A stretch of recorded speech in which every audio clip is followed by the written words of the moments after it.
Nous poursuivons notre immersion dans le monde de la boulangerie. Ce soir, direction le Grand Reims avec une belle réussite locale, l'enseigne Casa Pain. L'histoire d'une petite boulangerie de village devenue en quelques années une référence sur le territoire. Deuxième épisode signé Clément Barbet et Paul-Antoine Moudet. C'est ici, à Sillery, qu'a débuté l'histoire de la Casa Pain. En 1999, Nabil Sbaï a 28 ans. Il est chef pâtissier chez un traiteur, mais souhaite lancer son affaire. Il investit alors 2 millions de francs pour ouvrir sa boulangerie. Cette cliente de la première heure s'en souvient encore. On a assez pleuré pour avoir une boulangerie, une vraie, une bonne boulangerie. Puis ça permet à d'autres personnes de venir des villages d'à côté.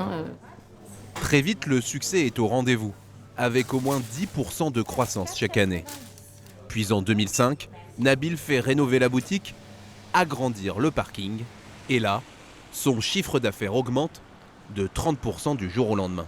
À ce moment-là, il y a un déclic qui s'opère quelque part. Il ne suffit pas uniquement de faire des jolis produits. S'il n'y a pas l'écran, si les vendeuses ne sont pas là, s'il n'y a pas un beau magasin, s'il n'y a pas de la place de parking, de stationnement facile d'accès, et bien quelque part, on n'a pas tous ces facteurs clés de réussite justement pour aller au bout de son projet.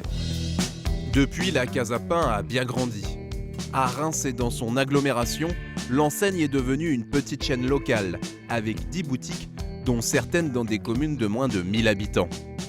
Nabil emploie une centaine de personnes, dont la plupart travaillent ici, à la fabrique située à Reims.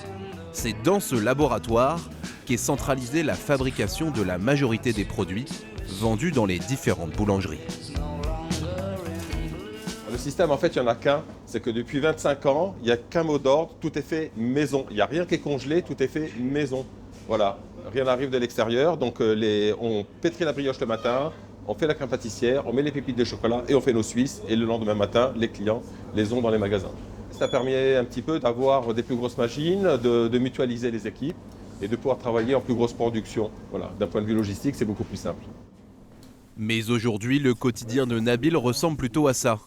Trouver les bons fournisseurs au meilleur prix. Il faut qu'on pense à se positionner un petit peu là pour essayer de se préserver les 3 prochains mois. Ouais. Et les volumes sont impressionnants. En 2025, il a acheté 24 tonnes de beurre et 18 tonnes de sucre. Une autre image concernant les volumes, on s'était amusé à calculer ce que pouvait représenter toute la farine consommée en termes de blé, parce que nous on achète de la farine, on n'achète pas du blé, mais en termes de blé et de surface cultivable, on était à peu près sur une ferme de 400 hectares et sur un élevage de entre 50 et 60 vaches à l'année pour le lait, la crème, le beurre et les fromages, etc. Même si l'enseigne fait désormais partie d'un groupement d'achat, elle subit, comme toutes les boulangeries, la volatilité du marché des matières premières. Comment le patron fait-il alors pour fixer les prix sans perturber les clients ? Exemple avec ce gâteau à la pistache, vendu 5,50 €. Au moment où on lance ce produit-là, on est sur de la pâte de pistache à peu près à 30 € le kilo. Et du jour au lendemain, avec la folie du chocolat Dubaï, elle passe à 40 € le kilo. Et on ne change pas nos prix, donc on accepte d'être à contre-marge sur ces moments-là. Rogner sur ses marges pour conserver sa clientèle et s'imposer face à la concurrence des nouvelles boulangeries industrielles.